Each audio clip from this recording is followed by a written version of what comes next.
Привет! Я буду давать вам задания, любые, которые мне будут приходить на ум, а вы должны будете их выполнить. Тогда покажите мне, как выглядит, когда говорят «бежит как девочка».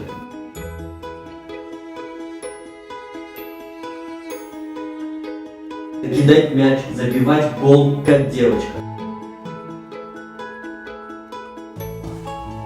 Покажите мне, какие могут быть у них удары.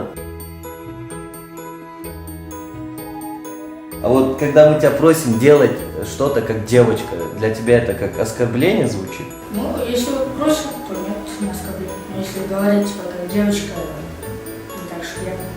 Вот когда мы попросили тебя показать, как бежит девочка, ты представлял, что это твоя сестра? Нет.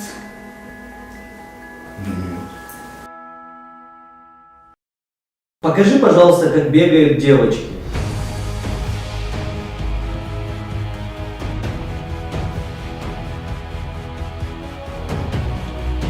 Покажи, пожалуйста, бросать как девочка, забивать гол как девочка.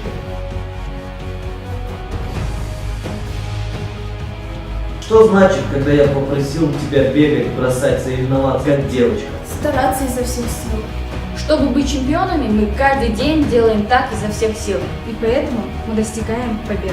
Продолжайте и вы делать так изо всех сил, потому что это работает, потому что вы побеждаете. И если кто-то говорит, что делать как девочка – это слабо, то это их проблема. Вы, делая изо всех сил, будете номером один. Вы делаете все правильно, и не имеет значения, что говорят другие. Она круто, да, играет? Хочу научиться играть, как она. Ты хочешь исправить свою первую удар?